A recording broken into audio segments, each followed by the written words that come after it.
All right, we're gonna get started in compliance with the Open Public Meetings Law. I wish to state that on June 17, 2016, the notice of this meeting of the Upper Township Committee was posted on the official Township Bulletin Board, mailed to the Cape May County Gazette, the Atlantic City Press, the Ocean City Sentinel Ledger, the Herald Times, and filed with the Township Clerk. Tonight's meeting is being video recorded up until the closed session portion of the meeting and will be available on UTTV Channel 97 and on the Upper Township website. I hereby direct that this announcement made a part of the minutes of this meeting. I would ask all to rise for the salute to the flag.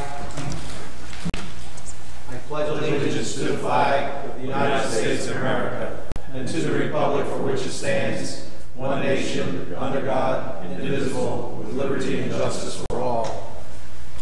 Barbara, would you call the roll, please? Here. Here. Here. Here. Here. Okay, would someone like to make a motion? There's no, we didn't get them done? Okay, no problem. Right, so Barbara, do you have anything for us this evening? I just have two things. I would just like to confirm the motions. Obviously, all were in favor for the appointing resolution for the members of the CERT team. Due to a technical issue, I could not confirm those motions. And I had Mayor Palumbo, you making the motion, but I didn't get a second on that. But second. And then the next thing I had was our next meeting is July 11th.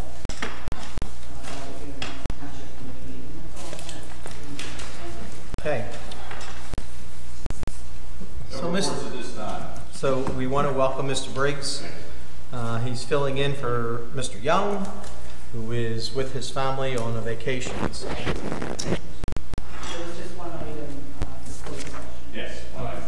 Okay. Paul. Thank you. I just wanted to give the committee an update on some of the construction projects that are going on throughout the township. First, they've finished, I'll say, the first half of the paving on Commonwealth Avenue in Strathmere. They finished that up last week. They're in the process this week of putting in the line striping. And then after the summer season, they'll come back in and finish from Prescott Avenue there at Mildred's and head north up to the bridge. So, you know, that progress of the road is where we stand today. The Garden State Parkway Bridge, they're anticipating having to move all of the traffic, or I'll say the southbound traffic, onto the new bridge towards the end of August, and then hopefully by late September, early October, to move the northbound traffic over to the new bridge so that they can begin after that the repairs to the northbound Parkway Bridge. So that bridge is on schedule. So you mean that they're moving it to the old bridge? The old bridge. No. All traffic's going to be on the new bridge? All the traffic will be on the new bridge while they work on and rehabilitate the old northbound bridge. That's not. And they'll be demolishing the southbound bridge. So what happens if this happens in so you're saying that's in October, right? It'll be after the summer season. It'll probably be in late September. So we won't have any evacuation situations or anything. Correct. So it's going to be one lane each way? They'll have two lanes. They'll have two lanes in both directions. On the new bridge? On the new bridge. It is wide enough to have two lanes in both directions. It was designed to accommodate that. However, when they're done, it'll obviously just have two lanes of traffic with two shoulders. When do they anticipate taking out the old Tuckahoe Bridge? Well, you're talking about the low-level Beasley's Point? Yeah, Route 50 to bridge. finish that. Yeah, the old bridge. A lot of that, if you've been down there, a lot of that has already been taken down. They still have the Baskel Bridge area to take down, but I'd say about half of it has already been demolished. I bet more than that. It's still got a lot of pilings out there. I mean, you know, I think it'd be the piece from navigation. Jeff, the piece from Tuckahoe in to the drawbridge is gone. Yeah, I know that, but from there on to the other side, it's all pilings. Half of that. Well, they stop construction during the summertime, then they step back up in the fall. They may have some timing restrictions. Maybe. I think they had some timing restrictions for environmental reasons. The next thing I wanted to report on is obviously. Well, hold on one second. So they're going to repair the existing northbound. Yes. And then they're going to tear the old southbound down eventually? They'll probably do that work concurrently. Like as they're working on the northbound bridge, they'll be demolishing the old southbound bridge. Okay. Obviously with the Route 50 bridge project, night paving operations are actually going to begin tonight. They're going to hopefully have all of the sections paved from the south end of Tuckahoe all the way up to just shy of Mosquito Landing Road between this week and next week, so before the 4th of July holiday weekend. All of the paving, the full width of pavement will be available both on 50 and 49. So that's what they're trying to get accomplished at this point. And also tomorrow, for Tuesday, Wednesday, and Thursday evenings, if you remember, that is the date for the full detour closure of the bridge from 8 p.m. to 6 a.m. So again, that's this Tuesday, Wednesday, Thursday. Both directions of traffic will be detoured on the bridge. You won't be able to cross the bridge at all. And they did make provisions to have emergency services over in Corbin City, so there will be a ready crew for both the EMS and Tuckahoe Fire Company on the Corbin City side. Okay. Paul, are they short-handed or? Who? South State. No. I mean, I've been down there pretty much off and on all for the last 2 weeks, and seeing just a minimum crew on there. Well, there's some work that they're still waiting for other subcontractors and others. They've had light work because they've been installing some of the traffic signal work. So in other words, the bulk of the work that South State could do, there's not work for them to do because they're getting ready for paving. They were waiting for Verizon because they were on strike for so long. There's a couple poles that needed to be reset. How about on the bridge itself? I mean, I see 2 people working on it on an average. Well, they're waiting to set the beams. In other words, that's their next phase of work, is to set the beams on the bridge. It just seems like a minimum amount of people down there trying to get something done. And I know they're busy, and I see them all over the place. But a lot of times that's what happens in bridge work. You pour concrete. You can't really do anything on the concrete until that cures. Concrete cures, and then with the steel, it was delayed a week because they had some issues with getting the steel beams painted and delivered to the site. Okay. Like I said, Yes. Seems like they're not making a 100% effort down there manpower-wise to get it done. Sometimes it's just because there's not work, physical work there. There's still things being done or having to be waited on. We're also anticipating, the county engineer is anticipating Hope Corson Road project, the rest from Stagecoach Road out to Route 50, to put that project out to bid here within the next month, as well as the improvements on Upper Bridge Road or New Bridge Road behind the Seaville Tavern is anticipated to be put out to bid for a fall contract. How about Mosquito Landing? I was down there that day.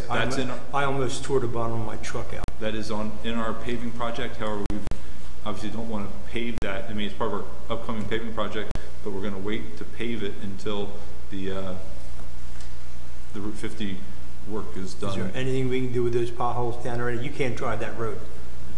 They've got it. They've been down there at various times patching the potholes, but unfortunately, with all the heavy traffic, we put temporary patches in there, and they don't hold as well. I've talked to Roy about putting in a more permanent base repair patch. Partial overlay or something on that to try to. You can't overlay it because you got to really rebuild the base, because that's what's happening.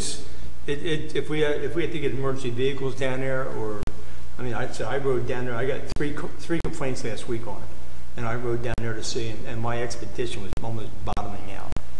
It's just horrendous down there.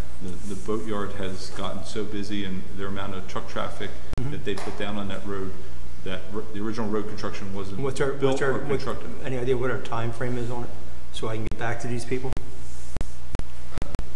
Whenever I get the final design done, so that's probably not going to be until the fall or winter project. We've got to do something before that. Oh, they'll probably do some temporary work down there, but as far as the full paving of the reconstruction, as soon as possible, because like I said, it'll be part of the major project. It's horrendous. I watched a guy go down there trying to take his boat down to the boat ramp the other day, and he had his boat almost sideways on the trailer from a pothole. That's how bad it is. So if we got to get emergency vehicles down there or whatever, we're gonna be hurting. So sooner, whatever we can do sooner the better. So they can put temporary patch? They're not gonna put temporary, they're gonna reconstruct a permanent patch. But it's a patch, but not do it with cold patch. Yeah. Just like I said, the sooner the better. I think the fall's too late for it right now. As far as, if we're going to do the permanent repair on it in the fall, that's fine. But we have to do something here pretty darn soon with it. It's on their schedule. Okay. That's all I had for this evening. Okay, Barbara. I have nothing this evening, Mr. Mayor. Okay. Mr. Coggins. Nothing this evening. Mr. Young. Just 4th of July, we had a meeting on this past Friday. The event will start at 2 o'clock. We are going to begin then with the vendors and things for the kids. The concert will begin at 4:30 and run roughly to 9:30. We are also doing a bike parade, a Miss Firecracker and a Junior Mr. Firecracker contest. Good potential. We're going to have 2 different dance troupes there performing, and also doing the veterans at the end of the night. So it looks like it's going to be a really good day, and hopefully the weather holds up. I wanted to congratulate Ocean City High School baseball team. Many of the kids on that squad are from Upper Township, and they got beat last week in the state finals, which is quite an accomplishment to make it there. They were the Cape Atlantic League champions, the All-South Jersey champions, and made it to the final against the #1 team in the state and lost them like 6-3 or whatever it was. But I wanted to congratulate them. And we also had, and I'm not sure what the age group is, we had one of our junior teams won their championship this week also. Football is up and operating. They're running their spring camp and summer camps. Numbers seem to be up on that. And all the other sports are winding up. So other than that, we're good to go. Good. Mr. Barr. Do we have a dunk tank this year? Dunk tank. No dunk tank? No dunk tank. Boy Scouts won't be there. That's good for us. But only thing, I just want to wish everybody a safe and happy 4th of July weekend, and pay attention out there and enjoy the festivities out at Amanda's Field. That's it. Mr. Pearson. Just a couple things, Mr. Mayor. First of all, there's a conference call that Senator Van Drew and Senatorman Andrzejak and Land would like to have concerning the bridge, the Route 50 bridge, tomorrow, June the 21st at 10:15. So I would suggest if we do it, if we could get together here, if anybody is going to do that, to come here and we'll do it from the conference room, because we have a hookup in there, right, Barb? So I don't know if anybody else wants to say. I won't be able to attend. I have a meeting in Chapel Hill tomorrow in North Carolina. What time is it? 10:15. 10:15? So you're all welcome to attend and listen. And, I'll see what I can do. It's going to be tough. So that's one thing. The other thing, the rescue squad has requested to hire 3 people. They need an additional 3 people, and I realize that the personnel was not on the agenda tonight, but I would like to recommend that we do hire 3 people. And I would like to give Barbara a 4th name, just in case one of the other 3 say, I don't want it. So I would give her a backup name, and that would be her ability then to move forward and try to get that other person hired. But if we don't do that, it's taken roughly, I think she said, 4 to 6 weeks to Yes. process these people in, Yes. which means For the pre-employment for the testing. pre-employment process. So it's not that we can hire them right away. They got to go through pre-employment first, obviously. Their names are, is it Darrell or Danielle Loyal, Carolyn Raff, and Sean Stanton. And the backup would be Michael Lintz. And these are all part-time people? Part-time people. And they'll have no ill effect on the budget because we're already budgeted for those people anyway. Yes. That's correct. So I guess my question is why aren't we hiring the 4 of them? Because does it really matter, right? Well, If all 4 are qualified, and we have a shortage of people for part-time, and it doesn't affect the budget in any way, I would suggest we hire all 4 of them and go through all the background checks so that we're covered anyway. I if anybody else feels the same way, but. I agree. That way, if one of them doesn't make it through the background check, at least there's Exactly. somebody else in the Yeah. process. It's fine with me. All right. So is that a motion? That's a motion. Second. Call the roll. Barr, Yes. Mr. Cobbins, Yes. Pearson, Yes. Mr. Young, Yes.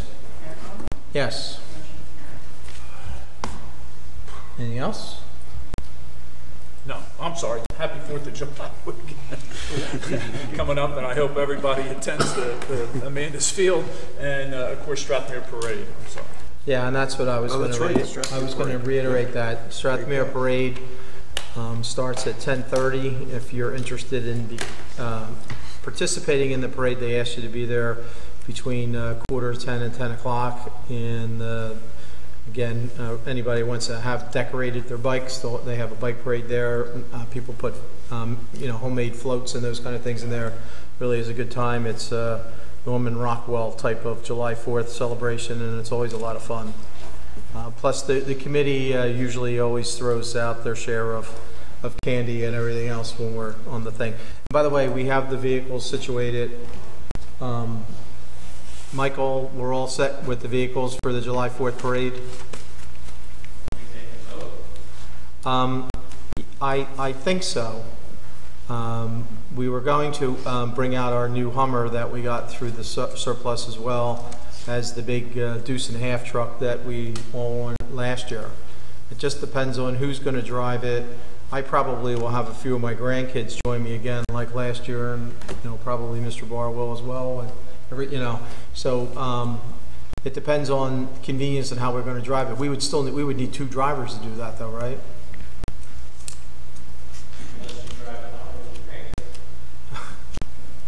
I'll have a hard enough time keeping my grandkids intact, let alone driving a Hummer.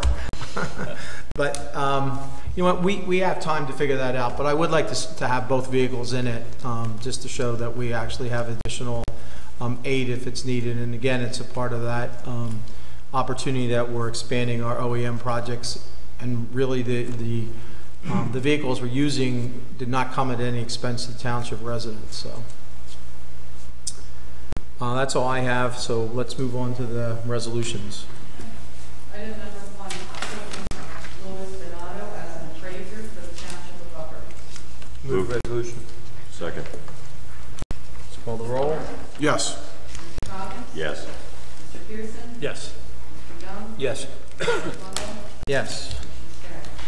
Item number 2, appointing Barbara Gelfen James as professional corporation and Todd J. Gelfen Esquire to act as special legal counsel in employment and labor law matters.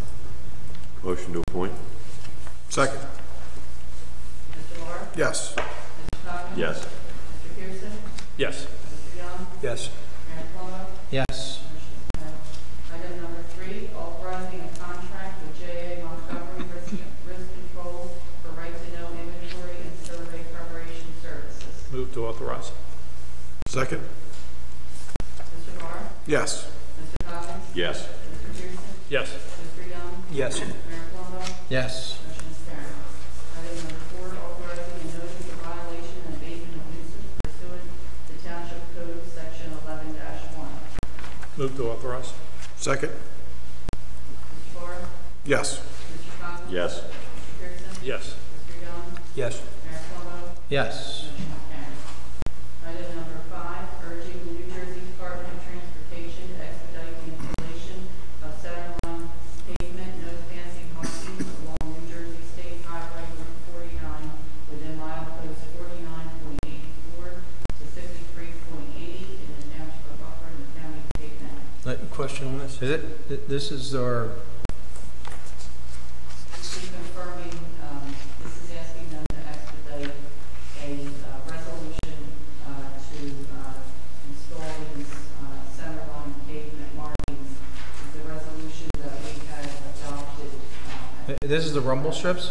last year. No, This is different. this is a different. That was my question. We're asking them to expedite those centerline markings because my conversation with Mr. Dietrich, the centerline markings had not been installed. Should we at the same time change that to ask them to do This is the, a not do the separate rumble? Well, no, because I want to have a discussion on that, and that and I know we have it on new business. I just wanted to make sure that it wasn't in any way a part of that, so. Okay. Okay. All right, so I'll make the motion. Second. Mr. Barr? Yes. Mr. Cox? Yes. Mr. Pearson? Yes. Mr. Young? Yes. Mayor Plummer? Yes. Motion is carried. Item number 6, amending resolution number 126, 2016, appointing the 2016 season beach patrol personnel. Move the resolution? Second. And this is just appointing Amanda Ello as a senior guard. They've had an opportunity to move one of the guards up, so. Mr. Barr? Yes. Mr. Cox? Yes. Mr. Pearson? Yes. Mr. Young? Yes. Mayor Plummer? Yes. Motion carries. Item number 7, renewal of an alcoholic consumption license for Bavarian for the license year of 2016. And I will note that Mr. Bavarian has received all of his approvals in order to authorize the license. Okay. Motion to authorize? Second. Mr. Barr? Yes. Mr. Collins? Yes. Mr. Pearson? Yes. Mr. Young? Yes. Mayor Plummer? Yes. Item number 8, under new business, review of appropriateness of rumble strips on state highways. Yeah, we had a request at the last meeting to look into this, to look into, potential of the rumble strips causing noise in neighborhoods. And then there was an ask, can we just have them in no passing zones and not in other designated areas? And I thought that the individual that presented to us, had done some background work on it, and had asked us to do a resolution to forward to Senator Van Drew, who would then in turn forward it to the New Jersey Department of Transportation, because we have really no jurisdiction over state highways anyway. We can just suggest or do a resolution in support. But my problem was I struggled with the difference between, putting rumble strips in there because of the opportunity to increase safety for the drivers, and then addressing the concerns of the resident that had come before us. And so I had talked to Lieutenant Pearson from the state troopers and asked him if he could give me some background information, which he has provided me, extensive reasons why the rumble strips make sense from a safety standpoint, how it could potentially save up to 500,000 lives over the next 20 years, which is staggering. And so I would ask the lieutenant to come up to see, what he has heard beyond the research information.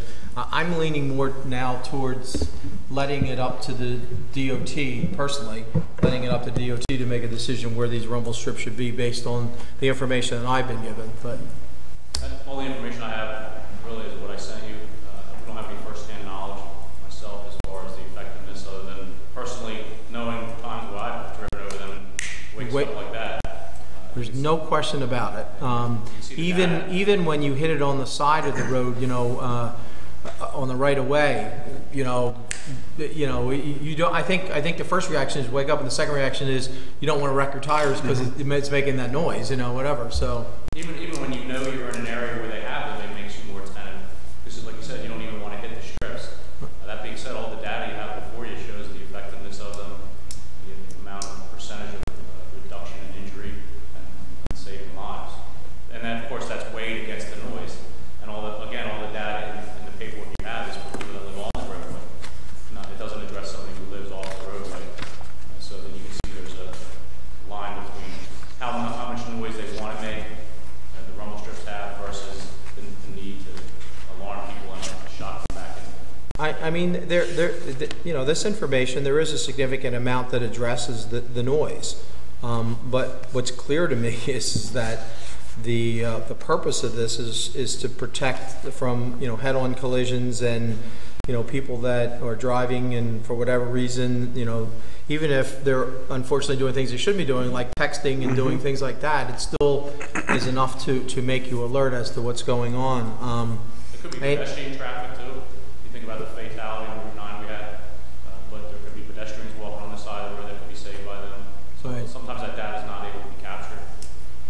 I mean, and I would ask you, Norm, you know, from my perspective, I wouldn't want the township to be on the wrong side of this, because if something would happen in the future, meaning that a significant accident did occur, and we're on, you know, record saying that we only wanted these rumble strips, you know, and no passing zones, I mean, that could have some ill effect down the line, I would think, if you know, it was an area that was originally designated to have the rumble strips, and, you know, we said we didn't want it because of noise. So, you know, obviously the township has certain immunities, but you don't even have to get that far, because the New Jersey DOT regulations specify that you should have rumble strips in the center, regardless of whether it's a passing or a passing zone. And in fact, they even cite to the Federal Highway Administration website that says that rumble strips on rural roads reduce head-on and fatality crashes by 44%. So you weigh that versus the noise complaint. yeah, well, It's definitely a situation between, you know, quality of life issue and personal safety. And the other thing too, officer safety and emergency vehicles off the side of the roadway. You hear somebody hit a rumble strip, you know, it's heads up, you know, it will help you with the safety out there. so because of the information provided by Lieutenant Pearson, and really, again, according to this, and this is the Federal Highway Commission, they basically are saying that this could potentially save up to 500,000 lives, and which is staggering. Again, I'm repeating myself, but I just would not favor doing anything now as a resolution. I'm only one person, so I think this is where we open up the discussion and see what everybody else thinks about it. Well, was there any studies on this with motorcycles? As far as, you know, pulling, you know, if you're riding, anybody that rides knows when you hit something in the road that has a tendency of pulling you, whether a rut or unevenness in the paving. I didn't see anything in here about that. Maybe somebody else did, but No, I didn't see anything on that either. I know they're not very friendly to bicycles too, so I mean, but it's something you have to pay attention to when you're out there on the roadway. and nothing comes to mind where any motorcycle fatalities have happened as a result of rumble strips. And know all the news that goes on around the state, but I can't remember in the recent years hearing anything. Yeah, I mean, I was concerned more with the noise, you know, since I live on 50 and we have such a large amount of tractor trailers and trash trucks, and it seems like they're always riding down the rumble strips when I see them. So I was more concerned about the noise from that than anything else. I think the benefit of the rumble strips sure outweighs any noise pollution we're going to gain from it. What is it, is there any statistic in there that talks about the determining factor as to when and where rumble strips are installed? I actually saw something that's like headed that. to every rural road within the state. I know the DOT, when you saw the last list that came out when they were advertising Route 1549, you know, there was a list of probably almost 8 to 10 other state highways that they were doing. After the initial one, you know, they did Route 47 and Route 9, you know, I think it's probably been about 2 years now, a year and a half. But it seemed like every other state highway in South Jersey in that block was getting rumble strips. I think that's their goal, basically, to do every highway. You know, the one thing I want to correct, it won't save that many lives. It will help prevent saving lives. So that 500,000 is what they anticipate will die on the highway for the next 25 years, so I apologize for that. But they say that it will have a significant impact in preventing those 500 lives expected to be lost on the roadway. So if it's as much as 40%, that's still very significant. So. On the one document, it's called Shoulder Edge Line, under application considerations, number 6, it talks about corridor versus spot treatment. And it tells you that there's a difficulty determining where a driver will become distracted, and it recommends that rumble strips be installed system-wide or in corridors, prioritized by the frequency of the specific crash types. So I guess when they compile stats where accidents occur, they would use those as the determining factors. Agencies may use crash predictors such as traffic volumes or types. Crash histories are used there too. You know, one thing kind And of I don't know if you know, I'm sorry to cut you off, but That's all right. they do collect, I get monthly statistics from last year, and I have a running tally of all the areas, I can even send it to you, all the areas on the major roadways, 49, 9, 50, of where accidents occur between mile posts. And I think it's Rutgers that compiles this information and sends it out. So all that information is tallied through the accident report that we send in. So they can break it down statistically into exact mile posts on each roadway and then fatalities. So that's probably where they get some of their information. They can put all that information together and say, obviously we have a lot of accidents here. And when I send you the monthly report, you see I get that off that same accident report. So we really don't have in Upper Township one specific or two specific areas that are highlighted for dangerous driving. But that's one reason I send that to you, so you see where the accidents are. And then at least for Upper Township and Woodbine and Dennis, we target those areas where I see the most crashes. So that's probably what they're doing on a broader scale. Route 47 was a major area, wasn't it? Yeah, it was. 47 Significant area. notorious. I was just kind of surprised. I traveled up the Parkway yesterday, and they have them on both shoulders. But with all the cars that are weaving in and out and drifting across lines, but they don't have them on any of the center lines on the Parkway. And it just kind of baffles me if we have to have them on passing zones here, why they don't have them the entire length of the Parkway. Cars are going the same direction. Yeah, I was going to say, They're going the same direction, but still, you're drifting over, and that rumble strip puts you back onto your lane again. I mean, it just, I understand that. It just seems if it's good for one area with two-way traffic, it would definitely help. so the question is, do you want to proceed with a resolution or, and I think the original request was to have the rumble strips only in no passing zones, right? Wasn't that the? Yes. Or do you want to, drop back and rely on what NJDOT engineers determine to be the areas? Because I think, what Lieutenant Pearson is basically saying is they may not have statistics necessarily for 49, but they take comparable roads based on makeup and the way it's made up, and they look at traffic patterns and they put it in the computer, and that analysis comes out and says these particular areas should be identified. I kind of like relying on science and the algorithms that they probably have in place to determine where they should go. I don't want to make a lifestyle any difficult for individuals that are on the highway or, my own son lives on Route 50, so, but in the same respect, I do think that the public safety aspect of it, to me outweighs any type of noise, and, you're dealing with noise this time of year in through the summer and I guess in the fall as your windows may be open to enjoy the air, but generally speaking on a year-round basis, it's probably not as much of an effect as it is just for this, say 3-month time period or whatever. So The one study on the other document talks about the complaints, and it says that noise complaints generally subside within a year. Whether that's true or not. It's like living next to a train track. Like, I sort of echo your opinion, Mayor. And the statistics help you think the process through. And he was, in 2 years since we had the roads, already we had 9 done before and a couple of the other roads before. And I don't recall any people really complaining about Route 9. And there's a number of people who live on Route 9. Yes, sir. So, I guess I'd have to change my thought process on that too and agree that maybe we should not go forward. Anybody else? Same here. Right, so we really never did we make a motion to officially ask the resolution be drafted? Or was it just a kind of straw poll? Well, it was to gather more information and then adopt a resolution. Thank you, Lieutenant, I appreciate that. Thank you, Lieutenant.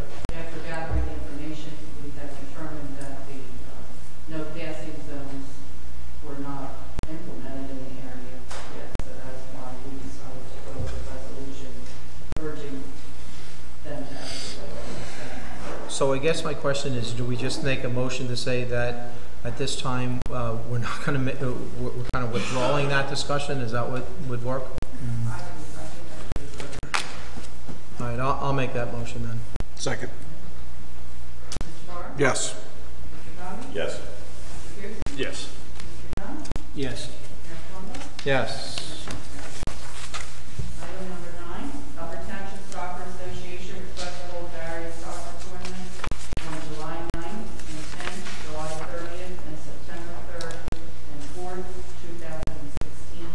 And these will be held at various locations throughout the township, including Mansfield, Tyler Baker Field, Old Tuckerville Road Field, and the middle school fields. And they do have all their paperwork included with this. Do we need discussion on this or just? You can make a motion and This is the same thing we've been doing over the past years. For the summer tournament and everything. Nothing's really changing, so I make a motion to approve. Second. okay. You have a first and a second.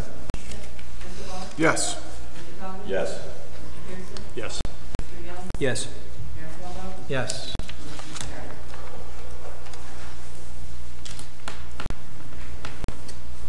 I hereby move that all claims submitted for payment at this meeting be approved and then incorporated into the full minutes of this meeting. Second. Yes. Yes. Yes. Yes. Yes. So we have reached, there's no municipal department reports this evening, so we've reached the public comment portion of the meeting. Would anyone like to address the Township Committee? Now's the time to do so.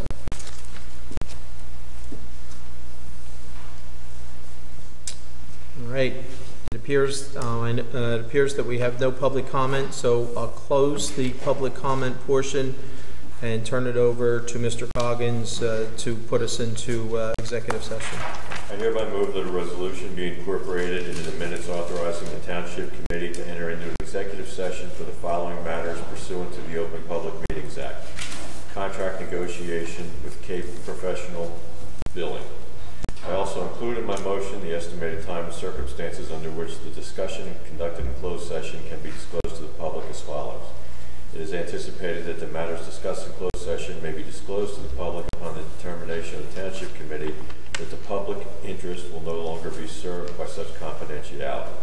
With respect to contract negotiations, such matters will be made public when negotiations have ceased and there is no longer a reason for confidentiality. With respect to employment and personnel matters, such discussions will be made public if and when formal action is taken or when the individuals involved consent that it can be made public. Second. Let's call the roll. Yes. Yes. Yes. Yes. Yes. Yeah, I like those norms here. We get out of here. Well, thank you all. This was a rather quick meeting, but we knew it was going to be a short meeting because we met last week, so We're all good for the 4th. drive safely.